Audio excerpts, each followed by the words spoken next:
la! Your dream vacation to Hong Kong starts from rupees 74,999 only with GT Holidays, South India's #1 travel brand. Andhra மாவட்டத்தில் பிறந்தவ.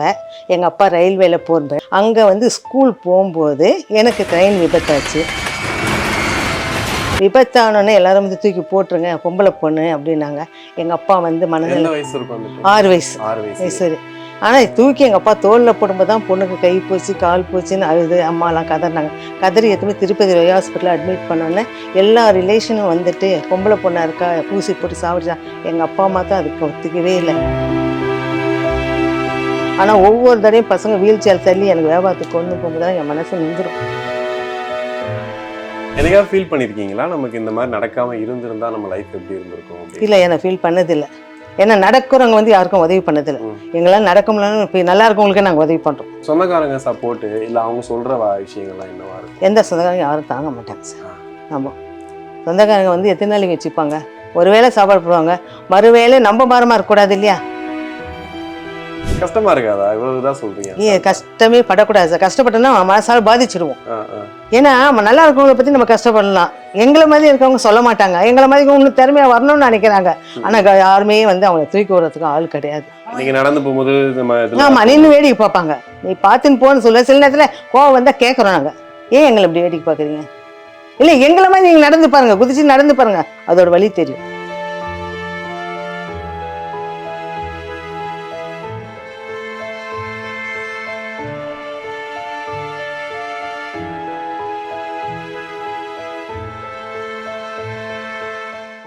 உலகெங்கும் வாழக்கூடிய ஆகாயம் தமிழ் நெஞ்சங்களுக்கு கிறிஸ்டியின் அன்பு வணக்கம்.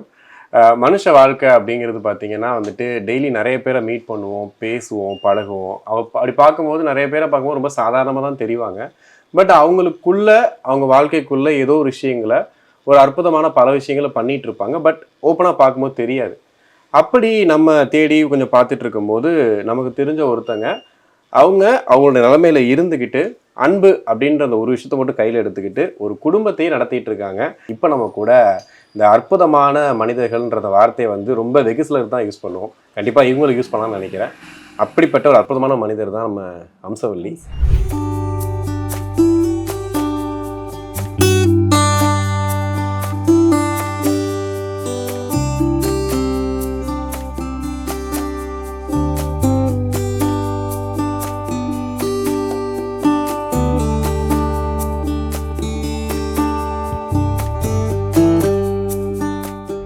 வணக்கம். எப்படி இருக்கீங்க நீங்க? நல்லா இருக்கேன் சார். எப்படி போயிட்டு இருக்கு உங்க வாழ்க்கை? இப்போ லைஃப் அப்படி ஓடுது, சொல்ற அளவுக்கு இல்லைன்னா நல்லா போகுது. கண்டிப்பா எனக்கு வந்து வாழ்க்கைன்றது நல்லபடியாக போகுதுன்னா பசங்க 2 பேர் இருக்கிறதுனால டைம் போகுது. ஓகே, வாழ்க்கையில் இல்லைன்னா என் கஷ்டம் சொல்ல முடியாது. ஓகே, கண்டிப்பா உங்களை பத்தி ஒரு சுருக்கமா சொல்ல முடியுமா? அதாவது உங்களுடைய வாழ்க்கையோட ஆரம்பத்துல இருந்து என்னென்ன விஷயங்கள்லாம் ஓவர் கம் பண்ணி வந்தீங்க. இப்போ இந்த கை விஷயம் கூட வந்துட்டு ஏதோ ஒரு கட்டத்தில் உங்களுக்கு பெரிய ஒரு வழியை கொடுத்துருக்கோம் இல்லையா? ஸோ அதை பற்றி கொஞ்சம் டீட்டெயிலாக சொல்ல முடியுமா? ஆந்திரா மாவட்டத்தில் பிறந்தவ. எங்கள் அப்பா ரயில்வேல போகிறேன். என் பேர் அம்சவல்லி. அங்கே வந்து ஸ்கூல் போகும்போது எனக்கு ட்ரெயின் விபத்தாச்சு. விபத்தானோடனே எல்லாரும் வந்து தூக்கி போட்டுருங்க, பொம்பளை பொண்ணு அப்படின்னாங்க. எங்கள் அப்பா வந்து மனதில் 6 வயசு. ஆனால் தூக்கி எங்கள் அப்பா தோளில் போடும்போது தான் பொண்ணுக்கு கை போச்சு கால் போச்சுன்னு அழுது அம்மாலாம் கதறினாங்க. கதறி எதுவுமே திருப்பதி ரோய் ஹாஸ்பிட்டலில் அட்மிட் பண்ணோன்னே எல்லா ரிலேஷனும் வந்துட்டு பொம்பளை பொண்ணாக இருக்கா பூசி போட்டு சாப்பிடுச்சா. எங்கள் அப்பா அம்மா தான் அதுக்கு ஒத்துக்கவே இல்லை. நான் பொண்ணுக்கு பொண்ணாக வளர்க்குறேன், பையனுக்கு பையனாக வளர்க்குறேன்ட்டு என்னை வளர்த்தாரு. 96 தான் அப்பா இறந்தார். அது வரைக்கும் அப்பா வந்து எங்கெங்க என்ன முகாம் போடுறாங்க, என்ன போடுறாங்க, உனக்கு என்ன பயன்படும், அதை மாற்ற நீ கற்றுக்கோமா, நல்லது கற்று நல்லது செய்யலான்னு. அப்போ வந்து கைத்தொழில் கற்றுக்கணும்னு ஆசை எனக்கு. கைத்தொழில் யாரும் எனக்கு சொல்லி தர மாட்டாங்க. இவன் என்ன ஒரு கை கால் வச்சு என்ன தொழில் பண்ண போகிறா, என்ன சும்மா வந்து உட்காந்துட்டு போகிறானாங்க. ஆனால் எங்கள் அப்பா அது முயற்சியாக பண்ணி வீட்டில் வாங்கி வந்து நாங்கள் அப்பா கட் பண்ணி கொடுத்தானா நானே போடுவேன். கற்பனையில் நிறைய டிசைன்ஸ்லாம் போட்டு பண்ணேன். அப்போ கிண்டியில் விஆர்சியில் வந்து ஒரு சார் வந்து நீ வந்து எங்களுக்கு ட்ரைனிங் கொடுக்கணும், நீ அப்போ தான் வாழ்க்கையில் நீ சாதிச்சதாக இருக்கணும். 2 வருஷம் ட்ரைனிங் அங்கேயே போனேன். ட்ரைனிங் போயிட்டு அங்கேருந்து எல்லாருக்கும் சொல்லி கொடுத்து எல்லாம் பண்ணும்போது அப்படியே படிப்பேன். வீட்டிலேருந்தே கூட போடுவேன். கேன்டீன் வச்சுருந்தேன், மகளிர் உணவு திட்டம் வச்சுருந்தேன். எல்லாம் வந்து ஆதம் பக்கத்துலேயே பண்ணேன். ஒன்று கூட. ஆனால் ஒரே கை தான், வீட்டு வேலைக்கு ஆள் வைக்க மாட்டேன். துணி தைக்கிறதுக்கு எதுக்கும் ஆள் வைக்க மாட்டேன், நான் ஒண்டியாக தான். அதுக்கப்புறம் எங்கள் அப்பா இறந்த பிறகு திருமணம்ன்ற ஒரு கட்டத்தில் வந்து எல்லாமே அக்காவங்களாம் இருந்தாங்க. ஆனால் அக்காவங்களாம் வந்து ஒரு குழந்தை மாதிரி ஆகிட்டாங்க. நம்ம தங்கச்சி இப்படி ஆயிட்டாலுன்னு அவங்களுக்கு வருத்தம் இருந்தாலும் அவங்களாம் ஒரு குழந்தை. அப்புறம் அவங்க வந்து என்ன உதாரணம் வச்சுன்னு நான் தான் பெரிய மனுஷி மாதிரி, அவங்களாம் சின்னவங்க மாதிரி. ஓகே. வாழ்க்கையில் பெரிய அக்காலேருந்து சின்ன அக்காலேருந்து யோசனை கேட்குது. இன்றைக்கும் டெய்லி காலையில் ஒரு ஃபோன் பண்ணி என்னம்மா பண்ண போகிறேன், நாங்கள் என்ன பண்ணோம், இப்படியெல்லாம் கேட்டு அவங்க வாழ்க்கையை ஓடிருக்காங்க. ஆனால் எனக்கு மத பெரிய இழப்பு, கால் போனது ஒன்றும் கிடையாது. மனசாலே நான் ஒன்றும் அடையலை. இன்னும் சாதிக்கணும், எல்லாரையும் வழி நடத்தணும் அப்படின்னு ஒரு. அப்புறம் 97 அப்பா செத்தோன்னு தம்பி கல்யாணம் பண்ணேன். தம்பி கல்யாணம் யாரோட உதவியுமே கிடையாது. நான் ஒரே ஆள், பத்திரிக்கை வைக்க போனாலும் ஒரு பைக்கில் தான் போவேன், குதிச்சுன்னு தான் நடப்பேன், எல்லாம் பண்ணி தம்பிக்கு கல்யாணம் பண்ணேன். இப்போ 2000 பண்ணேன். 2000 கல்யாணம் பண்ணி தம்பிக்கு வந்து அக்கா பொண்ணையே தான் காட்டினேன். அப்போ தம்பி எனக்கான ஃபுல் சப்போர்ட் பண்ணான். ஒரு கடை வைக்கணும், கொல்லணும், எதாவது பண்ணணும். வாட்டர் சர்வீஸ் வச்சு கொடுத்தேன் தம்பிக்கு. அவன் வாட்டர் சர்வீஸை சம்பாரிச்சு அக்காட்ட என்கிட்ட தான் கொடுப்பான். அதுக்கப்புறம் வந்து நான் காய்கறி கடை, பால் கடை, நைட்டில் வந்து கணக்கு எடுப்பேன். எத்தனை வீட்டுக்கு டோர் டெலிவரி காய் வேணும் எல்லாமே நீங்க இந்த ஒரு கை காலோட தான். அதை தான் பண்ணிட்டு இருக்கீங்க. ஆமா. உங்களுக்கு என்ன வயசு இருக்கு இப்போ? எனக்கு வந்து இப்போ 56 வயசு ஆயிடுச்சு. 56. உங்க ஃபேமிலி, உங்க பர்சனல் ஃபேமிலி இருக்கும்ல, உங்க ஹஸ்பண்ட் அந்த மாதிரி. ஆமா. அதுக்கப்புறம் என் கணவர் வந்து கல்யாணம் பண்ண பிறகு என் கணவர் அவர் நசை நீ சாதிக்கணும், நீ வெளி உலகெல்லாம் தெரிஞ்சுக்கணும்னு சொல்லிட்டு அவர் வந்து பத்திரிகை துறையில் இருந்ததுனால எனக்கு ஃபுல்லாக ஒத்தாசி பண்ணார். அதுக்கப்புறம் முதியோருக்கு முடியலைன்னா இது பண்ண இது முடியாதவங்களுக்கு நான் போய் செய்வேன். ஏன்னா நம்மளோட மோசமாக இருக்காங்க, நம்ம வந்து மோசம். எனக்கு அந்த அசிங்கன்றதே தெரியாது. நடந்து போகிறதுக்கு அசிங்கப்பட மாட்டேன். எனக்கு திரும்பி யார் பார்த்தாலும் எனக்கு கவலை கிடையாது, நான் சாதிக்கணும். அப்புறம் என் கணவர் வந்து இப்போ தான் இறந்தார், 18 தான் இறந்தார். 2018 தான் இறந்தார். 18 வழியே தெரியல, எங்கே போவோம் ஏது போவேன்னு. ஆனால் என் மாடியெல்லாம் தம்பி கொடுத்துன்னு இருந்துச்சு. ஏன்னா அம்மானு ஒரு அம்மானா என்ன தான் தெரியும் அவனுக்கும். அவன் வந்து கொடுத்தான், அம்மா கவலைப்படாதீங்க கொல்லாதீங்கன்னு சொல்லிட்டு அவன் கூடயே இருந்தான். அதுக்கு முன்னந்தே இருந்தான். அதுக்கப்புறம் அவனுக்கு 2 பசங்க. ஓகே. அவர் என் கணவர் இறந்த பிறகு நம்ம என்ன பண்ணுவோம். ஆனால் நான் காலைக்கு குழந்தைங்க அப்படிங்க இல்லையா, குழந்தைங்களே கிடையாது. அப்போ இவங்க 2 பேரும் வந்து அவனோட பசங்க தான். ஓகே. நீங்க வளர்த்துட்டு. ஓகே. இவங்க படிப்பு செலவு எல்லாத்தையும் நீங்கள் தான் பார்த்துட்டு? ஆமாம், கவர்மெண்ட் ஸ்கூலில் தான் படிக்கிறாங்க. நான் ஒன்றும் பணம் கட்டியெல்லாம் படிக்க வைக்கிறதில்ல. காலையில் எழுந்துச்சி அதுங்களுக்கு கொடுக்க வேண்டிய சாப்பாடை கொடுத்து அதுங்களுக்கு கொடுக்க வேண்டிய கூட அதுங்க பாட்டுக்கு ஸ்கூலுக்கு போயின்னு. ஆனால் எடுத்துன்னு போய் விடுறதெல்லாம் வந்து அவங்க அப்பா பண்ணியிருந்தா, அவங்க தாத்தா பண்ணியிருந்தாரு. அதுக்கப்புறம் அதுங்களே முயற்சி பண்ணி இப்போ எனக்கு ஃபுல் சப்போர்ட் பசங்க இருக்கிறாங்க. பசங்களால் எனக்கு பிரச்சனை இல்லை. இப்போ என்ன வேலை பார்த்துட்டு இருக்கீங்க? இப்போ வந்து ஒயர் கூட போடுவேன், அப்பளம் போடுவேன். காலையில் 5 மணிக்கு எழுந்திரிப்பேன். 5 மணிக்கு குளித்து முடித்து கிச்சனில் வந்து பசங்களுக்கு என்னென்ன செய்யணுமோ செஞ்சு முடிச்சுட்டு இதுக்கப்புறம் நான் வெளியே போகணுமா. ஆனால் ஒவ்வொரு தடையும் பசங்க வீல் சேர் தள்ளி எனக்கு வியாபாரத்துக்கு கொண்டு போகும்போதெல்லாம் என் மனசு நொந்துடும். இல்லை வீல் சேரில் வியாபாரம்னா இதெல்லாம் எடுத்துகிட்டு ஆமாம், கடைக்கு கொடுக்கணும். கடைக்கு கொடுக்கணும். இல்லை பண்ணணும். யாரும் வீட்டில் வந்து வாங்க மாட்டாங்க. வீட்டாண்ட கேட்டால் 2 ரூபாய்க்கு கேட்பாங்க, 3 ரூபாய். அதனால கடைங்களுக்கு தான் கொடுக்குறோம் நாங்கள். நீங்கள் செஞ்சு கொண்டு போய்? ஆமாம் ஆமாம், கஞ்சியத்தெல்லாம் செஞ்சு தான் கடைக்கு கொடுக்குறோம். அது கொடுத்துட்டே இருக்கு. ஆமாம். எவ்வளோ வருமானமா வரும்? வருமானம் இப்போ ரொம்ப கம்மி தான் எனக்கு. அதுக்கு முன்னே என் கனவு இருக்கும்போது வாரம் 4000 ரூபாய் 5000 ரூபாய் சம்பாதிப்பேன். இப்போ வருமானம் என்னால் ரொம்ப தூரம் போக முடியல. அது இல்லாமல் இந்த வீல் சேர் குழந்தைங்க தள்ளணும். அதனால இப்போ ரொம்ப தூரம் பக்கத்தில் சைடில் கொடுத்துட்டு அப்படியே போட்டுங்க. 1500 ரூபாய் கவர்மெண்ட் கொடுக்குது, மாற்றுத்திறனாளி பைசா, அதை வச்சு கற்றுனுக்கிறேன். அவ்வளோதான். எனக்காக ஃபீல் பண்ணியிருக்கீங்களா நமக்கு இந்த மாதிரி நடக்காமல் இருந்திருந்தா நம்ம லைஃப் எப்படி இருந்திருக்கும்? இல்லை, என்னை ஃபீல் பண்ணதில்லை. ஏன்னா நடக்கிறவங்க வந்து யாருக்கும் உதவி பண்ணதில்லை. எங்களால் நடக்க முடியலன்னு இப்போ நல்லா இருக்கவங்களுக்கே நாங்கள் உதவி பண்ணுறோம். ஓகே. ஆமாம். அதனால் நான் என்னை பற்றி நான் ஃபீல் பண்ணதே இல்லை. என்ன பயம் வந்ததுன்னா, ஊந்துட்டா பார்த்துக்கலாம், குழந்தைங்க எவ்வளோ நாளைக்கு பார்க்கும், நம்ம தூக்க கொள்ள. எனக்கு உடம்பு சரியில்லாம கீழே ஊந்துட்டுனா தூக்கி தோளில் போட்டு ஆட்டோவில் ஏற்றின்னு போயிடுவா இவன். ஆமாம், அந்த பசங்களும் மனநிலை பாதிக்கப்பட்ட பசங்க தான், நார்மல் பசங்க கிடையாது. ஆனால் அந்த அளவுக்கு திறமையாக வளர்த்து ஆளாக்கி வச்சிருக்கு. அவங்களுக்கும் அந்த குறைபாடு இருக்குது. ஆமாம், அதையும் இது பண்ணுறேன். ஆமாம். இப்போ கணவர் இருக்க வரைக்கும் ஓகே, உங்களுக்கு வந்து ஒரு சப்போர்ட் கூட இருக்குன்ற மாதிரி. பட் இப்போ இவங்களையும் பார்த்துக்கணும். இவங்க அப்பாவும் கொஞ்சம் உடம்பு சரியில்லாம கூட அது நீங்களாம் பார்த்துக்கிறீங்க. மொத்த ஃபேமிலியும் ஒரு ஆளாக பார்த்துக்கிறோமே, அது ஒரு கையோட பார்த்துக்கிறது. அந்த கஷ்டம் நம்ம வந்து ஹவுசிங் முடிச்சுட்டா இல்லை ஹவுசிங் போர்டில் இருக்கும்போது நம்ம 40 பசங்க என்கிட்ட சாப்பிட்டுருந்தாங்க. கேட்ரிங் நடத்தியிருந்தேன். காலையிலையும் நைட்டும் உணவும் கொடுத்துன்னு இருந்தேன். அதில் நல்லா வருமானம் வந்து. அதுக்கப்புறம் இங்கே வந்த பிறகு ஹோட்டல் வச்சேன், அம்மா ஹோட்டல்னு சொல்லிட்டு வச்சு நல்லா இருந்தேன். கொரோனாவில் வந்து ஹோட்டலை மூடிட்டேன். அதுக்கப்புறம் ஸ்கூலுக்கு வேலைக்கு போனேன்.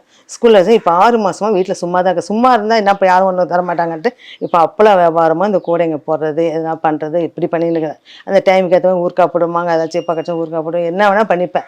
ஆக மொத்தம் பொய் சொல்லக்கூடாது, திருடக்கூடாது, தப்பான வழியில் போகக்கூடாது. கண்டிப்பாக. இப்போ கணவர் இறந்த நேரத்தில் ஒரு பெரிய சோகம் இருந்திருக்கும். ஆமாம், ஏன்னா அடுத்து என்ன பண்ண போகிறோம் அப்படின்ற மாதிரி புரியல. ஆனால் எல்லாமே சரி, ஒரு குழந்தைய தூக்குற மாதிரி, குரங்கு சேமக்கிற மாதிரி என்னை சமந்திருந்தார். பைக்கில் அசால்ட்டாக பைக்கில் உட்காருவேன், சைக்கிளில் உட்காருவேன். செங்கல்பட்டு வரைக்கும் போயிட்டு வரும் எங்களோட வியாபாரத்துக்கு அப்பளம் போட. ஆனால் அவர் இறந்த பிறகு பைக்கில் உட்காருறது கிடையாது. பைக் அவரோட வண்டி வச்சிருக்கங்காட்டி அதில் உட்கார்றது இல்லை. இப்போ உங்க கல்யாண டைம்லயும் உங்களுக்கு கை பிரச்சனை இருந்துச்சு? குழந்தையிலேருந்து இந்த 6 வயசுலேருந்தே இருக்குது ஆறு எனக்கு. வயசுல இருந்துச்சு அப்படின்னும் போது இந்த கல்யாணம் பண்ணுவாங்களா அந்த பொண்ணு வந்து? ஆமாம், எல்லாரும் கேட்டேன். ஆனால் எங்கள் அப்பா என்ன சொன்னாருன்னா, கல்யாணம் பண்ணணும், வாழலாம் கூட பரவாயில்ல, ஆனால் கல்யாணம் பண்ணிட்டு ஒரு பேர் இருக்கோன்னாரு. அதே மாதிரி அம்மாவுக்கும் அந்த ஆசை இருந்தது. அவங்க தான் பார்த்தாங்க மாப்பிள்ளை, எல்லாரும் பண்ணி கல்யாணம் அவங்க தான் பண்ணாங்க. ஏன்னா பொண்ணு வாழ அப்படியே கல்யாணம் பண்ண வீட்டில் விட்டு போனால் பல பேர் பல விதமாக பேசுவாங்க. அதனால கல்யாணம்னு ஒரு அவரும் நல்லா வச்சிருந்தார். ஓகே. இல்ல கல்யாணம் பண்ண டைம்ல அவரு தான் ஹெசிடேட்லாம் பண்ணல? எதுவுமே முகத்தை குறிச்சு அம்மான்ற வார்த்தையை தவிர வேறு எதுவும் தெரியாது அவருக்கு. ஓகே. ஆமாம், அம்மா வரும்போது அவருக்கு வந்து வெளியே ஹோட்டலில் சாப்பிட்ற பழக்கம் கிடையாது. நான் சமைச்சு கொடுத்தா தான் சாப்பிடுவார். அதனால காலையில் 6 மணிக்கு எழுந்திக்கணும், 7 மணி 6:30 மணிக்கெலாம் டிஃபன் கொடுத்துடணும், சாப்பாடு லஞ்சு எடுத்து கொடுத்துடணும், எல்லாம் கொடுத்துடணும். நானும் வேலைக்கு போகணும், பசங்களையும் ஸ்கூலுக்கு அனுப்பிச்சிடும், வெளியே கிளம்பிடுவோம். 6 மணிக்கு வீடு பூட்டி தான் இருப்போம். இப்போ நான் வீட்டில் இருக்கேன், அதுக்கு முன்னே வீட்டில் இருக்கவே மாட்டேன். சொந்தக்காரங்க சப்போர்ட்டு இல்லை அவங்க சொல்கிற விஷயங்கள்லாம் என்னவா இருக்கும்? எந்த சொந்தக்காரங்க யாரும் தாங்க மாட்டாங்க சார். ஆமாம், சொந்தக்காரங்க வந்து எத்தனை நாளைக்கு வச்சுப்பாங்க? ஒரு வேளை சாப்பாடு போடுவாங்க, மறுவேளை நம்ம பாரமாக இருக்கக்கூடாது இல்லையா? அதனால நம்ம உழைப்பு கையில் வந்து தொழில் இருக்குது, நம்ம ஏன் உன்னத்துக்கிட்ட போய் அடிமையாக வாழணும்? கைத்தொழில் ஒன்று கற்றுருக்குறோம், அது எங்கே போனாலும் சோறு போடும். ரெகுலராக அந்த வேலை பார்த்துக்கிட்டு தான் இருப்பேன். ஒரு நாளைக்கு எவ்வளோ நேரம் அந்த கூட இது பண்ணுவீங்க? ஒரு நாள் உட்காந்தோம்னா ஒரு கூட போடலாம் சார். டைமில் ஏதாவது பசங்களை பார்க்கறதுனால இப்போ 2 நாள் ஆயிடுது கூட போட. 2 நாள் இதுல என்ன சிரமம் இருக்கு ஆக்சுவலி? இப்போ ஒரு பக்கம் அந்த வேலையும் பார்க்கணும், உங்களுக்கு மைண்ட் ப்ரெஷர், ஒரு பக்கம் ப்ரெஷர் போயிட்டு இருக்கும், இன்னொரு பக்கம் வந்துட்டு ஒரு கவலையும் இருக்கதான் செய்யும். தனியா இருக்கும், தனிமை வந்து கவலைப்படத்தான் சொல்லுவேன். தனிமைன்றது வந்து பெரிய விஷயம். தனிமை என்ன, கணவர் இல்லை, 2வது நம்மளுக்கு யாரும் சப்போர்ட் இல்லைன்னு கவலை இருக்குது. ஆனால் நான் கவலையை பொருட்படுத்தலை. காலையிலேருந்து நம்ம ரெகுலராக செய்கிற வேலை செஞ்சுதானே ஆகணும். கவலைப்பட்டிருந்தா உடம்பு பாதிச்சிடும். அதனால் உடம்புல எந்த நோயும் கிடையாது. அதனால வந்து அந்த கவலைப்படுற விஷயத்தையே நான் எடுத்துக்கிறது இல்லை. ஓகே. இது வரைக்கும் அது யோசிச்சதே கிடையாது அந்த மாதிரி? இது மாதிரி கவலைப்பட்டதே கிடையாது. ஏன்னா இப்பயே என்ன செய்யணுமா, இப்போ கால் தான் இல்லை, இப்போ 3 ஃப்ரெண்டுங்களும் சேர்ந்து 2 பேர் கடை வச்சு 3 பேர் கடையை வச்சு சம்பாதிக்கணும்னு ஆசை இருக்குது. இங்கே ஒருத்தருக்குறோம், எர்ணாவூரில் ஒருத்தருக்குறோம், ஒன்று வந்து இதில் குரம்பேட்டில் இருக்காங்க. 3 பேரும் எப்படி சேர்ந்து கனெக்ட் ஆனீங்க? 3 பேரும் அந்த மாதிரி சின்ன வயசுலேருந்து அவ்வளோ எல்லாமே மாற்றுத்திறனாளி தான்.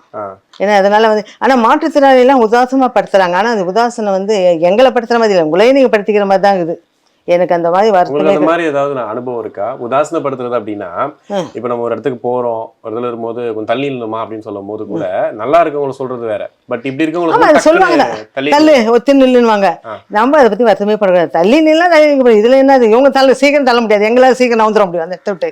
ஆனா அவ்வளோ கோவம் வரும், அவ்வளோ உணர்வு அதிகமா இருக்குது எங்களுக்கு. அதனால சட்டுன்னு நாங்கள் வந்துடுவோம். ஒருத்தர் சொல்றதுக்கு முன்னே இருக்க மாட்டோம். இவங்க பாதிக்கப்பட நம்மள ஏதாவது வார்த்தை வரும், நம்ம முகத்தை பத்தி தெரியும், அதெல்லாம் நாங்களே ஒதுங்கிடுவோம். கஷ்டமா இருக்காதா? இவ்வளவுதான் சொல்றீங்க. கஷ்டமே படக்கூடாது சார். கஷ்டப்பட்டோம்னா மனசால பாதிச்சிடுவோம். ஏன்னா நம்ம நல்லா இருக்கவங்களை பத்தி நம்ம கஷ்டப்படலாம், எங்களை மாதிரி இருக்கவங்க சொல்ல மாட்டாங்க. எங்களை மாதிரி இன்னும் திறமையா வரணும்னு நினைக்கிறாங்க. ஆனா யாருமே வந்து அவங்களை தூக்கி விடுறதுக்கு ஆள் கிடையாது. நான் இங்க இருந்து எர்ணாவூருக்கு 25 கூட போட்டு கொடுத்தமிச்சேன் ஒரு ஃபங்க்ஷனுக்கு. அவங்க எல்லாம் ஃபாஸ்டர்லாம் சொல்கிறாங்க, அம்சலியம்மா நீ பரவாயில்ல, நீ எல்லாம் சாதிக்கிற அப்படின்னாங்க. நான் எனக்கு சாதனையை பற்றி புகழ கிடையாது. நம்ம வந்து முடியும், நம்ம தொழில் சாதிக்க வேண்டியது எவ்வளோ இருக்குது. இதெல்லாம் வந்து சின்ன விஷயம், இன்னும் நிறைய சாதிக்கணும். இது ஒரு கை வச்சுட்டு இப்போ கூட பின்னுறதுனாவே நம்ம இப்படி வச்சு இப்படி பின்னுறதுன்னு சொல்லுவாங்க இல்லையா? அது எப்படி பின்னுவீங்க? ஒரு கை பின்னி காமிக்கிட்டோமா பார்ப்போம். நான் இதுக்காக ஆச்சரியத்துக்காக கேட்கல. இல்லை இல்லை, கண்டிப்பா எனக்கு ஒரு மாதிரி இதை எல்லா டிசைனும் போடுவோம் சார். பார்த்த டிசைன் அப்படியே அது அப்படியே கையில் அப்படியே பின்னி பின்னி இது பண்ணிடுவீங்க. ஆமாம், அவ்வளோதான். ஆனால் லேட் ஆகாதுல்ல? ரொம்ப லேட் ஆகும். ஒரு நாள் 2 நாள் ஒரு கூட முடிக்கிறதோ. ஓகே. என்ன ஒன்று இப்போ கடையில் ரொம்ப எடுக்க மாட்டேன்றாங்க, யாரும் வீட்டுங்களில் தான் நிறையா வாங்குறாங்க. வீடுகள்லாம் அந்த கூட வாங்கிட்டு தான் இருக்காங்க. ஆமாம், கட்டைப்பை இந்த இதெல்லாம் எடுக்கிறதோட இந்த கூட வந்து லைஃப் லாங் வரும். நீங்கள் பூமியில் பதிச்சு 10 வருஷம் கழிச்சத கூட கூட மாதிரியே இருக்கும். அது மாதிரி அழியாத பொருள், எங்களை மாதிரி மீண்டும் மீண்டும் வருவோன்ற மாற்றத்தினாலே அந்த மாதிரி. இதெல்லாம் நீங்க தான் பண்ணி? ஆமா ஆமா, கஞ்சி அப்பளம் எல்லாம் பண்ணுவோம், அது டை அப்பளம், புதினா இதெல்லாம் எல்லாமே பண்ணுவோம். அப்பளம் கை கொடுத்துச்சு. இதையுமே நீங்க வந்து ஆமா, மாவு கிண்டுறது வந்து ரொம்ப பெரிய விஷயம். கணவர் இருக்கும்போது அவர் கிண்டிருந்தாரு, அவருக்கு அப்புறம் கிண்டும்போது கொஞ்சம் கஷ்டமா இருந்துச்சு. அதுக்கப்புறம் நாங்கள் செஞ்சு தானே ஆகணும். இன்னும் பசங்க தலை எடுக்கிறதுக்கு அது அந்த விஷயத்துக்கெல்லாம் வந்து 2 வருஷம் சமாளிக்கிறீங்க. வீட்டு சாப்பிடணும், இத்தனை பேர் சாப்பிடணும். ஆமா ஐயா, முதல்ல ஃபங்க்ஷனுக்குலாம் செஞ்சு கொடுத்தேன் சாப்பாடு. ஹவுசிங் போர்டில் இருக்கும்போது, இங்கே இருக்கும்போது நம்மளை பற்றி யாருக்கும் தெரியாது. அந்த 5-6 வருஷம் ஆச்சு இந்த இடத்துக்கு வந்து, யாருக்கும் தெரியாது நம்மளை பற்றி. ஆனால் ஹவுசிங் போர்ட்லேருந்து சீமந்தம், பிரசம், இந்த மாதிரி காது குத்தலாம் வந்து எல்லா பலகாரமும் போடுவேன். அதிர்ஷ்டத்துலேருந்து முறுக்குலேருந்து. கணவர் அது தீபாவளி கொண்டாடுறது இல்லை, என் கணவர் செத்த பிறகு அவர் நினைவு நாள் கொண்டாடுவோம். அப்படியே 8 தினசு பலகாரம் போட்டு சமையல் செஞ்சு அவர் 50 பேருக்கு சாப்பாடு போடுவேன். நானே தான், என் கையிலே தான், யாரையும் சேர்த்துக்க மாட்டேன். 10 நிமிஷம் போயிருக்கோம் நீங்கள் இன்டர்வியூ, 15 கணவர் சொல்லிட்டீங்க. அவ்வளோ பிடிக்குமா கணவர்? ஆமாம் ஐயா, ஏன்னா வாழ்க்கை கொடுத்தவரை நினைக்கணும், என்னை உருவாக்குன்னு எங்கள் அப்பாவும் நினைக்கணும். அம்மா உன்னை குறை பேசுனாங்கன்னா அவங்கள பேசணும். ஏன்னா எங்கள் வீட்டுக்கு ஒருத்தர் அட்ரஸ் கேட்க வந்தவர் இந்த நொண்டி பொண்ணு வீடு எங்கன்னு கேட்டாங்க. அப்பா ஃப்ரெண்டு கடையில் போயிட்டு அப்பா எனக்கு அவங்கள கூப்பிட்டு அவளுக்கும் ஒரு பேர் வச்சுருக்கோம், அவளுக்குன்னு ஒரு இருக்குது, நீ வந்து நொண்டி வீடுன்னு எப்படியா கேட்ப. அந்த ரிலேஷனே கட் பண்ணார் எங்கள் அப்பா. இப்போ இந்த நொண்டின்ற வார்த்தை சொன்னீங்க இல்லையா, ஆக்சுவலி இது வந்து ஸ்கூல் டைம்ல ரொம்ப அதிகமா இருந்திருக்கும். ஸ்கூல்ல சொல்ல மாட்டாங்க சார், ஏன்னா டீச்சர்ஸுங்க HM வந்து ரொம்ப கோட் பண்ணுவாங்க. அந்த வார்த்தை கூப்பிட்டா அந்த பசங்களை கூப்பிட்டு கண்டிப்பாங்க. அதெல்லாம் எந்திரிச்சு நடந்து தான் போவேன். ஆனால் அப்பா வந்து எங்கள் அப்பா சைக்கிள்லாம் கற்றுக்கல, குதிச்சு ஆதம்பாக்கத்துலேருந்து ஆலந்தூருக்கு ஸ்கூலுக்கு வந்து AJS நிதி ஸ்கூலில் தான் முடித்தேன் 10th. அந்த ஸ்கூலுக்கு குதிச்சுன்னு தான் போவேன். அப்பா சைக்கிள் கற்றுக்கல. எங்கள் அண்ணன் வந்து சின்ன வயசு 6வது வரைக்கும் படிக்கும்போது எங்கள் அண்ணன் தூக்கணும். எப்படின்னா லெஃப்ட்லேயே தூக்கின்னு போவான், தூக்கின்னு போயிட்டு ஒரு பிள்ளையார் கோயில்கிட்ட தூக்கின்னு போவான், திருப்பி நாங்கள் உட்கார வச்சிருவோம். ஏன்னா அவன் டைம் முடிஞ்சிச்சு. இதுக்கப்புறம் எங்கள் சின்ன அக்கா வந்து தூக்கணும். ஏன்னா அந்த கோயிலில் ஊந்து கும்புறானோ உபதி தின்றானோன்னு தெரியாது. அதுக்கப்புறம் ஸ்கூல்லேருந்து வரும்போது அந்த பிள்ளையார் கோயில் தான் அவனுக்கு 10. ஆனால் எங்கள் அண்ணன் எனக்காக கஷ்டப்பட்டு தூக்கி வளர்த்தான். நான் பெரிய பொண்ணாகி கூட எங்கள் அண்ணன் தூக்கியிருக்கான் என்ன. அப்படி தூக்கிட்டு வந்தால் உங்களை ஆமாம் என்னை படிக்க வச்சாங்க, மாற்றுவாங்க. 2 பேரும் படிச்சிருக்கீங்க? நான் 10th படிச்சிருக்கேன். 10th வரைக்கும் படிச்சிருக்கீங்க. அதுக்கப்புறம் அந்த கவர்மெண்ட் ஸ்கீம் நிறைய வேலை மாதிரி ட்ரை பண்ணீங்களா? அதாவது வேலை ரயில்வேல கிடைச்சது சார் எனக்கு. ரயில்வேல எங்கள் அப்பா ரயில்வே ஃபோர்மேன் வேலை கிடைச்சது. அப்போ வந்து மவுண்ட் கேட்டார் அப்பா. அதுக்கப்புறம் அவங்க மவுண்ட்ல வேகன்சி இல்லைனாங்க. அதுக்கப்புறம் அந்த காலங்காலமாக ஆயிடுச்சு, அப்பாவும் இறந்துட்டாரு. கவர்மெண்ட் வேலை எதுவுமே கிடைக்கல எனக்கு. நான் ப்ரைவேட்டில் தான் வேலை செஞ்சேன். திறமையை வந்து உள்ளே போய் பார்த்தா தான் தெரியும். ஒரு நாள் வேலை கொடுத்தாங்கன்னா நாங்கள் எவ்வளோ சாதிச்சிருக்கோம்னு தெரியும். ஆனால் அது கொடுக்கறதுக்கு முன்னே வேக்கன்ட்டி இல்லை, 2வது வெளியே போயிடுங்க அப்புறம்ன்றாங்க. ஆனால் அது கொடுத்து 2 நாள் வச்சுருந்தாங்களா எங்களை, நாங்களும் வந்து நார்மலானவங்களும் நல்லா சாதிப்போம். ஓகே, அந்த மாதிரி ரிஜெக்ட் ஆயிருக்கீங்களா? ஏதாவது இப்போ இந்த கூட பண்றீங்க அப்படின்னும் போது கூட இவங்க கிட்ட இருந்து வாங்குற மாதிரி தரமா இருக்குமா அப்படின்னு அந்த மாதிரிலாம் யாரும் கேட்க மாட்டாங்க சார். ஏன்னா போகிறது பார்க்குறாங்க இல்லையா, அக்காகிட்ட வாங்கலாம், அது கேட்டு வாங்கி போகிறவங்களும் நல்லா இருப்பாங்க. இப்போ ஆக்சுவலி அது எப்படி கேட்குறதுன்னு தெரில, மாற்றுத்திறனாளிகளுக்கு பரிதாபமாக இருக்காங்க அப்படின்ற மாதிரி வார்த்தை சொன்னாலே வந்து கோவம் வரும் உங்களுக்கு. எங்களை பரிதாபமாக பார்க்காதீங்க. நான் அது சொல்லியிருக்கேன் சார், எங்களையும் உங்களை மாதிரி பாருங்க. ஏன்னா பரிதாபமாக பார்க்கறது என்ன வேலை இது? என்ன எங்களை முதல்ல எழுதியா விட்டுக்கிறான். இதே மாதிரி அவனும் கேட்பான், அவன் கேட்பான், என்ன பார்க்குறீங்க, பார்க்கறதுக்கு என்ன இருக்குது, நீங்கள் பார்க்கறதால என்ன எங்களையும் செல் பண்ண மாதிரி இருக்குது, உங்கள் வேலையை பாருங்க. இல்லை உங்க கூட அவன் நடந்து போகும்போது ஆமாம் நின்று வேடிக்கை பார்ப்பாங்க. நீ பார்த்துன்னு போன்னு சொல்ல, சில நேரத்தில் கோவம் வந்தால் கேட்குறோம் நாங்கள், ஏன் எங்களை இப்படி வேடிக்கை பார்க்குறீங்க? இல்லை எங்களை மாதிரி நீங்கள் நடந்து பாருங்க, குதிச்சு நடந்து பாருங்க, அதோட வழி தெரியும். திருப்பி நின்று பார்க்க மாட்டீங்க. ஓகே, இப்போ 6 வயசுன்னும் போது ஓரளவுக்கு உங்களுக்கு தெரிஞ்சிருக்கும் அந்த. ஆமாம், ஆக்சிடென்ட் நல்லா தெரியும், அதெல்லாம் தெரிஞ்சிருக்கும். அதுக்கப்புறம் வந்து நம்ம டோட்டலா இப்படி நடந்துகிட்டு இருந்திருப்போம், நம்மளுடைய செயல்பாடு அப்படி இருக்கும். அது ஒவ்வொன்றா சேஞ்ச் ஆகும்போது எவ்வளவு கஷ்டமா இருந்துச்சு. ஏன்னா அந்த 6 வயசுனா அடுத்து நீங்க 10-11 வயசுல ஆகும்போது ஓரளவுக்கு ஒரு சேஞ்சஸ் தெரிஞ்சிருக்கும். Changes sir. அது வேலைக்கே எங்க அப்பாவுக்கு வைக்கலையே. எல்லாமே நான் பாவாடை ஜாக்கெட் போட்டுருந்தப்போ, அதுக்கப்புறம் சாரீ கட்டும்போது, அப்புறம் ஹாஃப் சாரீ போடும்போது தான் எங்க அப்பா எனக்கு என்ன சொன்னார்னா, அம்மா இப்படிதான் கட்டணும், நீ உழு சாதம் வடி கைஞ்சி ஊத்திக்கோ, அப்புறம் மறுதடவை இந்த சாதத்துக்கு வந்து உனக்கு பயம் இருக்குதோ இல்லையோ, சாதத்துக்கு பயம் வந்துடும்.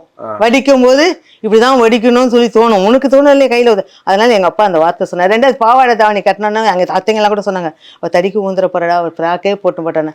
அவங்க எங்க அப்பா சொன்ன வார்த்தை என்ன, பாவாடை தாவணி கட்டட்டோக்கா, 2 நாள் உழுவா, 3ஆம் நாள் அது பிடிச்சி நடக்கணும்னா தோணும் இல்லையா. அதனால வந்து ஒன்றும் அவள் விடுங்க, அவள் இஷ்டத்துக்கு விட்டுருங்க, அவளை எந்த டிஸ்டர்பும் பண்ணாதீங்க. நான் பொண்ணா வளர்க்கலாம், அவளை பையனை தான் வளர்க்குறேன். ஆனால் பையனை தான் வளர்த்தாரு. அங்கே அப்பாவுக்கு ஹார்ட் அட்டாக் ஆனு தூக்கி நான் ஹரிகரன் ஹாஸ்பிட்டலுக்கு போகிறேன். டாக்டர் கேட்குறாரு, ஏமா இவ்வளோ வேகமாக நீ வர? ஆனால் ஆட்டோவில் தூக்கி போட்டால் ஆட்டோக்காரர் ஹெல்ப் பண்ணார் எனக்கு. ஆனால் டாக்டர் கேட்பார் இன்றைக்கும், உங்கள் வீட்டில் வேறு யாரும் இல்லையாம்மா, நீங்கள் அப்பாவை தூக்கினது? சரி எனக்கு எங்கள் அப்பாவை காப்பாற்றி கொடுங்கண்ணா. அப்புறம் அப்பாவுக்கு ஹார்ட் அட்டாக்னு சொல்லும்போது டாக்டர் உங்கள் வீட்டுக்கு சொல்லும்போது யாருக்குன்னா எந்த ஒன்றும் இல்லை, சீக்கிரம் வந்து சேருங்கண்ணா. ஆனால் எல்லாருக்கும் ஃபோன் பண்ண யாரும் வரல. சின்ன அக்கா பக்கத்தில் இருந்தால் அவள் வந்துட்டா, பெரிய அக்காங்களாம் சித்திமாருங்க யாரும் வரல. எங்கள் அப்பா செத்தப்போ எங்கள் சித்தப்பா கேட்டது, எனக்கு பவர் கொடுங்க, எனக்கு வந்து கொடுத்தீங்கன்னா இந்த இடத்த பார்த்துக்கிட்டு நாங்கள் பசங்களை பார்த்து பண்ண. நீ யார்? எனக்கு சித்தப்பா தான். எனக்கு நீ வந்து ஒரு நாள் கூட ஒரு வேலை செய்ய. எங்கள் அப்பா சாவு எடுக்க, எனக்கு எல்லாம் நல்லது பண்ண, எல்லாமே எனக்கு தெரியும். நீங்கள் யாரும் கேட்ட வர அப்பாவுக்கு அப்புறம் அப்பா மட்டும்தான், வேற யாரும் அப்பா யாரும் இல்லை. நானே தான் எடுத்துக்கினேன் குடும்பத்தை. அந்த விஷயம். ஆமாம் ஆமாம். அக்கா பசங்களாம் வளர்த்து ஒவ்வொருத்தர கல்யாணம் பண்ணல. எனக்கு பெரிய அக்கா பசங்களுக்கு கல்யாணம் பண்ணி வச்சேன், சின்ன அக்கா பசங்களுக்கு, எல்லா பசங்களுக்கும் அக்கா தான் கூடுவாங்க, சித்தின்னு யாரும் கூட மாட்டாங்க. அதே மாதிரி அவங்களுக்கு கல்யாணம் பண்ணும்போது கிட்ட இருந்து எல்லாம் பத்திரிக்கை வைக்கிறதுலேருந்து கூட போகிறதுலேருந்து எல்லாமே பண்ணேன். அதனால யாருமே என்னை வந்து ஊனமாக துஷ்டம் பண்ணல. நீங்க எனக்கா நினைச்சிருக்கீங்களா இப்போ வந்துட்டு இப்படி ஆனதுனால வந்துட்டு இந்த விஷயம் நமக்கு கிடைக்காம போயிடுச்சு அப்படின்னு நினைச்சிருக்கீங்களா? இப்போ ரெகுலரா விளையாடுறதா இருக்கலாம், சின்ன வயசுலலாம் ஆசை இருந்திருக்கும். ஃப்ரெண்டுங்க வந்து என் கூட இருந்தாங்க எங்கள் வீட்டு பக்கத்துலேயே.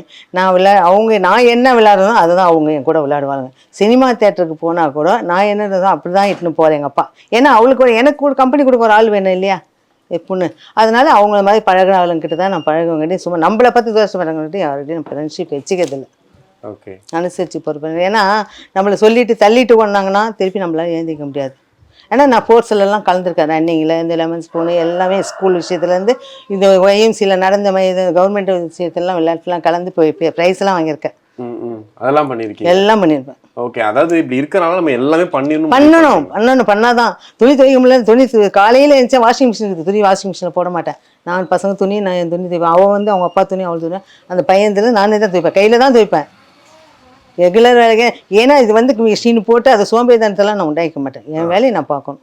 ஓகே, உங்களுக்கு ஏதாவது ஆசை இருக்கா? எனக்கு ஒரே ஒரு ஆசை சார், பசங்களை படிக்க வச்சு என் ஃபேமிலியை இன்னும் நல்லா ரன் பண்ணன்ட்டு. ஏன்னா வருமானத்தால் குழந்தைங்கிட்ட நான் சொல்ல முடியாது. அந்த வருமானத்தை வழியாக்கி குழந்தைங்கள வந்து ஒரு டிகிரி வாங்க வைக்கணும். இவன் வந்து +2 எம்ஆர் பொண்ணு தான், அவன் நல்லா படிக்கிறான். பையனுக்கு படிப்பு அவ்வளோ ஏறல. அவனுக்கு ஐடிஐயில் சீட்டு இதுவே கிடைக்கல அவனுக்கு. ஸ்கைபே அலைஞ்சி செங்கல்பட்டு போய் அலைஞ்சிங்களி வாங்கி பரிசை எழுதி பாஸ் பண்ணிட்டான். இப்போ கிண்டியில் ஐடிஐ கேட்டுக்கிறேன், இன்னும் கிடைக்கல. நான் திங்கக்கிழமைக்குள்ளே கிடச்சிச்சுன்னா அடுத்த வாரத்துக்குள்ளே பெரிய கடவுளுக்கு அதான் நன்றி கேட்பேன். எனக்கு எந்த அவசியம் வேண்டாம். எனக்கு கட்டிக்க துணியும் சாப்பாடும் கடவுள் கொடுத்துருக்காரு, அது கடைசி வரைக்கும் கிடைச்சா. நான் 4 மாற்றுத்திறனாளிக்கு வேலை கொடுக்கணும். என் தொழிலை ஏதாவது கற்றுக் கொடுத்து மாற்றுத்திறனாளிக்கு வேலை கொடுத்து கவர்மெண்ட்டுக்கு தெரியப்படுத்தணும். நானும் இந்த வேலை செய்கிறேன், எனக்கு எதாவது வழி பண்ணணும். நீங்கள் நல்லா இருக்கணும், மாற்றுத்திறனாளிக்கு செய்யுங்க வேலை வாய்ப்புக்கு. இப்போ நான் இன்ட்ரோவில் கூட சொன்னேன், இந்த அன்புன்ற ஒரு வார்த்தையினால தான் இந்த விஷயமே ஓடிட்டு இருக்கு. சில மனிதர்கள் அற்புதமான மனிதர்களாக மாறுறாங்கன்ட்டு. எனக்கு தெரிஞ்சு தத்தெடுத்த குழந்தைங்களுக்கு வந்து நான் ஆசைன்னு கேட்கும்போது என்னென்னமோ சொல்லியிருக்கலாம், பட் அவங்களுக்கு வந்து நல்லா படிக்கணும்னு சொன்னது. இன்னொன்று மாற்றுத்திறனாளிகளுக்கு வேலை கிடைக்கணும் அப்படிங்கிறது. இதில் என்ன சிக்கல் இருக்குன்னு நினைக்கிறீங்க? ஏன்னா நீங்கள் படிச்சிருக்கீங்க, இப்போ டீச்சராக வேற ஒர்க் பண்ணுறேன்லாம் சொல்கிறீங்க. என்னென்ன சிக்கல் இருக்குன்னு நினைக்கிறீங்க நம்ம வேலை விஷயத்துக்கா? மாற்றுத்திறனாளி வந்து ஆம்பளைங்களை வேலை வச்சா, லேடிஸ் ஏதாவது வேலை வச்சா வீண் கதை குடும்பம். நான் நார்மலாக இருங்க குடும்ப கதையை பேசிட்டு உட்காந்துருப்பாங்க. மாற்றுத்திறனாளிக்கு பேச முடியாது, அவங்க சோகமே அவங்களுக்கு அதிகமாக இருக்கும்போது என்ன பேச முடியும்? வேலை மேலே போனால் இதே மாற்றுத்திறனாளி ஒருத்தி வந்து நான் போய் டைப்பிங் டீச்சராக இருக்கேன் என்னோட இதில் ஸ்கூலில். அவள் என்ன கேட்பா, நீ வேலையை விட்டு போயிட்ட, எனக்கு எப்போ விடிவு காலம் கிடைக்கும், ரெண்டாவது எனக்கு என்ன ஆசை வாங்கணும், எங்கே இருந்தாலும் எப்போ வேணாலும் உனக்கு செய்வேன். ஆனால் வந்து உன்னை என்ட்ரி ஆக மாட்டேன், ஏன்னா எனக்கு உட்காரணும். ஏன்னா அவளுக்கு யாரும் இல்லை, அந்த ஹாஸ்டல் விட்டு வெளியே வந்துட்டு அவளுக்கு எதுவும் பண்ண முடியாது. நீ உட்காந்தாங்க சாதி, நான் உனக்கு எப்போ செய்கிறேனோ அப்போ செய்கிறேன். அதே மாதிரி எர்ணாகுளம் இருக்கிறவருக்கும் வந்து யாருமே கிடையாது, அண்ணன் தம்பிகளை. அவளுக்கு நாய் பூனை கோழி அந்த மாதிரி வாழ்க்கை தான். அவளும் என்ன அக்கா நான் உன்னை பார்த்து நிறையா கற்றுக்கணும், என்னை பார்த்து கற்றுக்கணும், உனக்கு என்ன செய்யணும்னு தோணுதோ அப்போ சொல்லு, நான் வந்து கைத்தொழில் கற்றுறேன், எது வேணாலும் பண்ணிக்கலாம். இப்போ என்ன பண்ண போகிறீங்க? நான் வந்து ஆமாம் சார், வந்து முடிஞ்ச அளவுக்கு சாப்பாட்டு போடணும்னு நினைக்கிறேன் சார். சாப்பாடு வந்து முக்கியம். அது வந்து நானே பண்ணுவேன். என் ஹோட்டல் வச்சுருந்தாலும் எல்லா சமையல் எல்லாமே நான் பண்ணுவேன். அது வந்து பண்ணணும்னு டிஃபன், காலை டிஃபன், மத்தியானம் சாப்பாடு கொடுக்கணும். இப்போ உங்களுக்கு ரொம்ப விலையில் கொடுக்கலாம்னு கம்மி விலை கொடுத்து அவங்க பசியை போக்கணும். அதுதான் நீங்க தான் பண்ண போறீங்க. ஆமா, நாங்க தான் பண்ணணும். நீங்க சிரிச்சுக்கிட்டே கான்ஃபிடென்ட்டா பல விஷயங்கள் சொன்னா கூட நம்ம மனசுக்குள்ள சில விஷயங்கள் ஓடிட்டே இருக்கும். இந்த மாதிரி நடந்திருக்க வேணாமே அப்படின்ற மாதிரி. சில சந்தர்ப்பங்கள்ல அதை கடந்து போக முடியாம நிறைய டைம் நைட்டு தூங்க முடியாம கூட அழுதுருப்போம். அந்த மாதிரி சம்பவங்கள் ஏதாவது இருக்கா? இருக்கு சார், அழுதுருக்கேன். எனக்கு இப்போ வந்து நடுவில் வந்து 6 வருஷத்துக்கு முன்னாடி அழுதுதான் இருக்கேன். ஏன்னா கணவர் இருந்தப்போ எனக்கு அந்த கவலை தெரியல. நான் அவர் இறந்த அப்பா 96 அப்பா சேர்த்த பிறகு ரொம்ப கவலைப்பட்டேன், எப்படி சாதிச்சுட்டு வர போகிறேன்னு. அதுக்கப்புறம் அவரை நினச்சி என்னை தூக்கம் வர திடீர்னு ஏஞ்சி உட்காந்து நம்ம கனவு நம்ம கூட இல்லை, நம்மளுக்கு ஹெல்ப் பண்ண எல்லாத்துக்கும். ஆனால் இப்படி செஞ்ச நல்லா இருக்குமான்னு சொன்னால் நீ செய்யுமா பார்த்துக்கலான்னுவார். அந்த அட்வைஸ் பண்ண கூட இப்போ நம்மளுக்கு ஆள் இல்லையேன்னு நான் வருத்தப்பட்டிருக்கேன். ஓகே, என்ன தோணும் அந்த டைமில்? சமயத்து என்னத்துக்கு வாழ்கிறேன். ஆனால் அவன் பக்கத்தில் இருந்து அம்மா என்ன தூங்கலிங்களான்னு கேட்பான். அப்போ வந்து சரி நம்ம அழுதோம்னா பையன் கேட்பான் என்னத்துக்கு. அந்த வேதனையில் நான் அழுதெல்லாம். எப்படி இறந்து போனார் ஆக்சுவலி? திடீர்னு ஹார்ட் அட்டாக் சார். காலையில் ஏஞ்சி வந்து விளக்கேற்றிட்டு வரம்மா, டிஃபன் செஞ்சு எடுத்து வெளியே வரும்போது ஊதுபத்தி காமிச்சின்னு மடியில் வந்துட்டார். ஊதுபத்தி காமிச்சு மடியிலே? என் மடியிலே. ஓகே. ஏன்னா சேர் டேபிள்லாம் உட்காந்து சாப்பிட முடியாது, கீழே உட்காந்து சாப்பிடுவார். அதே மாதிரி அதை எடுத்துகிட்டு வந்து வச்சுட்டு விளக்கேற்றிட்டு திரும்பி பார்த்துட்டு இந்த வரமான அப்படியே வந்து மடியில் வந்து. ஓகே. எதெல்லாம் பார்த்தா அவர் ஞாபகம் வரும் உங்களுக்கு? எல்லாமே அவர் ஞாபகம் தான் சார். ஏன்னா அவர் புக்கு போட்டது, என்னை இட்டுன்னு சுற்றினது, மெட்ராஸில் முழுசாக வந்து சைக்கிள்லேயும் இந்த பைக்லேயும் சுற்றினது நானாக தான். என் கால் படாத இடமே இல்லை அவர் இருக்கும்போது. இப்போ ஒன்றுமே இல்லை எனக்கு வாழ்க்கையில். சைக்கிள்லேயே தான் போவேன். சைக்கிள் தான். எவ்வளோ தூரம் போவீங்க அதிகபட்சம்? எல்லா இடமும் சார். மெட்ராஸ் ஃபுல்லாகவே நான் சைக்கிளில் தான் சுற்றிருக்கோம். கஷ்டப்பட என்னை வச்சு அவர் சமக்கனே நினைக்கிறேன். எங்கள் அக்காவங்கெல்லாம் சொல்லுவாங்க, வருது பாரு ருக்குமணி வண்டி வருது பாருன்னுவாங்க. ஏன்னா அவரும் நானும் வரும்போது எங்கள் அக்கா அவங்க கேட்குற வார்த்தை தான், ருக்குமணி எவ்வளோ தூரம் அக்கா வீட்டுக்கு போனோமா கிளம்புமா போகலான்னுவார். அப்படியே வந்துட்டு இருப்பாரு. ஆமாம். ஆனால் எந்த வீட்லையும் காலையில் வந்துட்டு மத்தியானம் கிளம்பி நைட்டு கிளம்பினேன் எங்கள் வீட்டுக்கு. அவரெல்லாம் எங்கேயும் தங்க மாட்டார். என்ன ஞாபகம், அதாவது ஒரு இன்சிடென்ட் இருக்கும் இல்லையா, நம்ம ரொம்ப பிடிச்சவங்க வந்துட்டு அவங்க விட்டு போயிட்டாங்க அப்படின்னும் போது அவங்க கூட இருந்த ஒரு மூமெண்ட் வந்து ஞாபகம் இருக்கும். ஒரு சம்பவம் வந்து நம்ம மைண்டில் வந்து ஃபிக்ஸ் ஆகிடும். அது என்றைக்குமே மறக்காது. செத்து போனால் கூட சாகர தருவாயில கூட ஞாபகம் வரும்னு சொல்லுவாங்க. அந்த மாதிரி ஏதாவது ஒரு மூமெண்ட் ஞாபகம் இருக்காங்க? எனக்கு எங்கள் அப்பா சாகும்போது நினைவு. ஏன்னா யாரையுமே நம்பக்கூடாது. நெத்தி காசு கூட நம்ம காசாக இருக்கணுமா. நம்ம பிள்ளைங்க வந்து யாருக்குன்னா கையேந்துவாங்க. நீ அந்த சாவை எடுக்கிற மாதிரி எனக்கு சத்தியம் பண்ணி கொடுமாட. அது எனக்கு வாழ்க்கையில் மறக்க முடியாது. அதேமாதிரி என் கணவர் சாகும்போது பேர் புகழ் அட்ரஸ் எல்லாம் வந்தது உன்னால தான். அதனால் நான் உயிரோடு இருந்தேன்னா உன் சாவு எப்படி வேணாலும் எடுத்துடுவேன். ஆனால் என் காலத்துக்கு அப்புறம் யாரை நம்பி வாழ போகிறேன்னு. ஆனால் அவர் நான் தான் சாவேன்னு நினச்சார். ஆனால் அவர் என்னை விட்டு போகிறேன்னு நினைக்கவே இல்லை. அந்த நேரம் என்னால் மறக்கவும் முடியாது. ஓகே. நிறையா நீங்கள் சாலை ஓரங்களில் பார்த்துருப்பீங்க. கேட்க கஷ்டமாக தான் இருக்குது. நிறைய பேர் வந்து கையேந்தி காசு கேட்டுட்டு இருக்கும்போது பார்த்தீங்கன்னா அவங்களுக்கு உடல்நிலை சரியில்லைன்றக்காக சில பேர் வீட்டில் இருந்து விட்டுட்டு போயிடுவாங்க. ஐ மீன் இந்த பஸ் ஸ்டாண்டில் வந்துட்டு குழந்தைய கூட்டு வந்து மொத்தமாக அங்கே விட்டுட்டு போயிடுறது. அது அங்கேருந்து வளர்ந்து அதெல்லாம் பார்க்கும்போது எவ்வளோ கஷ்டம். சார் தப்பான விஷயம்ன்றேன். நீங்கள் வந்து பெற்றவங்களே இந்த மாதிரி விட்டுட்டீங்கன்னா மற்றவங்களாம் என்ன பண்ணுவாங்க? அந்த குழந்தைக்கு முன்னால் என்ன செய்ய முடியும்? எத்தனையோ காப்பகம் இருக்குது அங்கே விட. ஆனால் அந்த காப்பகமும் நல்லா இருக்குதுன்னு சொல்ல முடியாது. ரெண்டாவது குழந்தைங்களை வந்து பராமரிக்கணும்னா முன்னால் பெற்றவங்க வளர்க்கணும். ஒரே வார்த்தை, அம்மா நான் என்ன பண்ணுறதுன்னா, எங்கள் அம்மா இறந்து போயிருந்தாங்க மைசூரில். அப்போ என்ன பண்ணேன், நான் வந்துடுவேன் சென்னைக்கு. அது வரைக்கும் நீயும் அப்பாவை பார்த்துக்கோ. அப்பா தான் கூட என்னையும் அம்மா தான் கூட பார்த்துக்கப்பானே. அவன் அந்த வார்த்தையை கட்டுப்பட்டுனான். 15 நாள் காரியம் முடிஞ்சு வரும்போது அந்த 2 குழந்தைங்களை வச்சு எல்லா சொந்தக்காரங்களும், என் சொந்தக்காரங்களை அவங்க எல்லா சொந்தக்காரங்கிட்டமா யாருமே செய்வார். இன்னைக்கு காப்பாற்றின பெரிய விஷயத்துக்குன்னா என் குழந்தைங்களுக்காக தான். ஓகே. பட் ஆனால் அந்த மாதிரி விட்டுட்டு போகிறாங்க இல்லையா, உங்களுக்கு என்ன சொல்லணும்னு ஆசைப்படுறீங்க? ஏன்னா வந்து உங்களுக்கு ஃபேமிலி சப்போர்ட் கொஞ்சம் இருந்ததுனால உங்களால் இப்போதைக்கு உங்களால் வந்து உங்களை உண்மையாக சார் அந்த மாதிரி இருக்கிற பசங்களை எடுத்து வந்து அடைக்கலம் கொடுத்து வளர்க்கணும்னு எனக்கு ஆசை. அந்த அளவுக்கு கடவுள் வருமானம் கொடுத்தாலும் கண்டிப்பாக அந்த மாதிரி இன்னும் 4 பசங்களை எடுத்து வந்து வளர்க்கணும், சாதிக்கணும். ஓகே. ஆமாம். சென்னை ஃபுல்லாக சுற்றுறீங்க. அந்த மாதிரி பார்க்கும்போது உங்களுக்கு பார்க்கும்போது நல்லா இருக்கவங்க வந்து கையேந்துறாங்க. நான் அப்போ சொன்ன வேலை தர வரீங்களான்னு கேட்டால் வரமாட்டாங்க. முடியாதவங்களை வந்து குளிக்கிறதுக்கு போய் சோப்பு கொடுத்து குளிச்சேன்னா குளிக்காதுங்க அதுங்க. ஆனால் அதுங்களையும் பராமரிக்கணும்னு வச்சுருந்தா அது பெரிய நம்ம பண்ணாலும் சரி கவர்மெண்ட் பண்ணாலும் சரி பெரிய சாதனை. ஓகே. அந்த மாதிரி யோசிச்சிருக்கீங்க? ஆமாம், நான் நிறைய பேர் கேட்டிருக்கிறேன். கேட்டால் வரமாட்டாங்களா? வரமாட்டாங்க சார். ஏன்னா அவங்களுக்கு அந்த நினைவு இல்லை. இவங்க கூட தான் போனேன், இவங்க தான் காப்பாற்றுவாங்கன்னு அந்த நினைவு இல்லை. அதுவே ஒரு காப்பகத்தை எடுத்து விட்டால் நல்லபடியாக பார்த்துக்கினாங்கன்னா ரொம்ப பெரிய இந்த வாழ்க்கையில் வந்து காப்பகம் நடத்துகிறவங்க எல்லாருக்குமே வந்து அந்த மாதிரி ஆளுங்களை எடுத்து வச்சு வளங்க. இன்னும் கிடைக்கும், நம்ம செய்கிறது வழி கிடைக்கும். இல்லை ஏன்னா எனக்கு நான் செஞ்ச ஸ்கூலில் ஒரு பொண்ணு அம்மா இல்லை அப்பா இல்லை நான் வந்து அந்த கேட்டில் என்ட்ரி ஆகும்போதே அம்சா மிஸ் வந்துட்டாங்க, அம்சா மிஸ் வந்துட்டாங்கன்னு ஓடியாரோம். அது இருந்து எப்பயுமே கிளாஸில் உட்கார மாட்டான், சுற்றிக்கினே இருப்பாள்.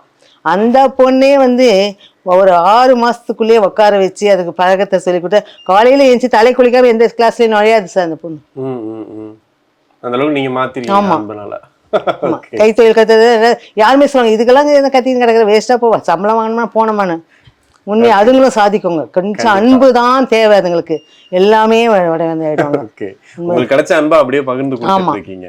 இப்போ நம்ம சில பேரை வந்து ரீப்ளேஸ் பண்ண முடியாதுன்னு சொல்லுவாங்க. நம்ம லைஃப்ல ஒருத்தங்க வந்தாலும் அவங்க மட்டும்தான், அவங்கள தாண்டி வேற ஒருத்தங்களை கொண்டு வர முடியாது அப்படின்னு. எந்தெந்த இடங்கள்ல அப்பா இல்லை, நம்ம கிட்ட கணவர் இல்லை, இல்லாதனால நம்ம இப்படி இருக்கோம் அப்படின்னு நினைச்சிருக்கீங்க? எந்தெந்த இடங்கள்ல மிஸ் பண்ணுவீங்க ரொம்ப? என் கணவர் இல்லாத நான் மிஸ் பண்ணியிருக்கேன். எங்கள் அப்பா வந்து எல்லாமே கொடுத்துட்டு போயிட்டார் எனக்கு, எல்லாமே என் பொண்ணுன்னு சொல்லுவேன். ஆனால் என் கணவரை வந்து நான் எல்லா இடத்துலையும் மிஸ் பண்ணுறேன். ஏன்னா பந்திக்கு சாப்பாட்டுக்கு போனால் கூட அவர் முதல்ல சாப்பிட மாட்டார். உங்களை சாப்பிட தட்டில் வச்சு எடுத்துகிட்டு வந்து நான் எங்கே இருக்கணும் அங்கே சாப்பிட்ட பிறகு தான் தட்டு எடுத்து போய் போடுவார். அதனால் என் கணவர் அந்த விஷயத்தெல்லாம் ரொம்ப மிஸ் பண்ணிக்கிறேன். ஃபங்க்ஷனில் வந்து வேணாம்மா நீ லைனில் உட்காந்து சாப்பிட வேணாம், நான் எடுத்துகிட்டு வந்து தரேம்மா, நீ எங்கே இருக்கு அவங்க எல்லா சொந்தக்காரங்கிட்ட பேசினது ஏன் அதான் சொல்லுவாங்க, அவங்க வீட்டுக்காரர் பொண்டாட்டி சாப்பாடு எடுத்துகிட்டு வர பாருங்க கேலி பண்ணுவாங்க. அதெல்லாம் என் கணவரை நான் மறக்கவே முடியாது. ஏன் பந்தியில் உட்காந்து சாப்பிட சொல்லுவோம்? ஏன் சொல்கிறேன் பந்தியில் வந்து வேணான்னு உட்காந்துக்கணும் பண்ணோம், இதெல்லாம் வேண்டாம், நீ ஏன் படிக்கட்டுலாம் ஏறணும், குதிச்சு தானே ஏறி இருந்தேன், வேண்டாம் நீ சேர்லேயே உட்காந்து நான் எடுத்துன்னு வந்து தரேன். எங்கே இருந்தாலும் போகிறீங்களா? போகிறேன் சார். அதுவே சித்திங்கெல்லாம் கூட பண்ணுறாங்க, எங்கள் அக்காவெல்லாம் கூட நான் இருக்கிற இடத்த தேடினு. தோணும்ல ஹஸ்பண்ட். ஆமாம், அவர் இருந்தால் நம்ம பசி தெரிஞ்சு செய்வாரு. இப்ப நம்ம வந்து ஒருத்தர் பார்த்துட்டு அக்காவும் கூட செய்யறாங்க, அக்கா பசங்க எல்லாமே செய்யறாங்க. ஆனா அவரை மாதிரி செய்ய முடியாது இல்லையா? ஓகே. தண்ணியா. ஆனா எனக்கு ஐஸ்கிரீம்னா ரொம்ப பிடிக்கும். எங்க போனாலும் ஐஸ்கிரீம். அதே மாதிரி உள்ள இருக்கவங்க கூட அம்மா 3 ஐஸ் கூட ஒரே நேரத்தை சாப்பிடுமா, கார்ல தான் இட்டுன்னு போவான், வீல் சேர் குழந்தைங்க தான் வீல் சேர் தான். ஆனா அந்த கடையை வந்து அவன் நிறுத்திடுவான். அம்மாவுக்கு ஐஸ் பிடிக்கும், அம்மாவுக்கு ஐஸ் வாங்கி கொடுத்துடணும். கண்டிப்பா. இப்ப ஃபைனலா வந்து உங்களுக்கு மனசு நிறைவா இருக்கா, இல்ல எனக்கு இந்த விஷயங்கள்லாம் கொஞ்சம் குறையா இருக்கு? இல்ல சார், எல்லா விஷயம் நான் வந்து சாதிக்கணும், இன்னும் சாதிக்கணும். சாதிச்சாதான் ஃபுல்லா நிறைவாகும். அதுதான். ஆமா, சாதிக்கணும். நான் ஒரு 10 பேருக்குன்னா ஊனமுற்ற மாற்றுத்திறனாளிக்கு வேலை கொடுக்கணும். அது சாதிச்சுட்டு ஒரு 10 பசங்களை படிக்க வச்சு, அதாவது ஒரு துறைக்கு போகும்போது அவன் என்ன சொல்லியிருக்கான், அம்மா நீங்க நான் ரவுண்டிங் செயல உட்காந்து பண்ணியிருக்கேன், ஆஃபீஸ்லாம் பார்த்துருக்கேன். வேலை தான் என்ன எல்லாம் பண்ணுவேன் சார். அவனுக்கு ஒரே ஒரு ஆசை இருக்கு. நீங்க நைட்டு நான் வந்துட்டு கணக்கெடுப்பேன்னு சொல்றேன். ஆமா சார், காய்கறி எல்லாம் கணக்கெடுத்து கடைங்க வீட்டுங்களுக்கு பண்ணுவோம், பிளாட்டுங்களுக்கு டோர் டெலிவரி பண்ணுவேன். ஆனா ஒரு பையன் நல்ல பையனா கிடைச்சா, திருட பழக்கெல்லாம் கிடையாது.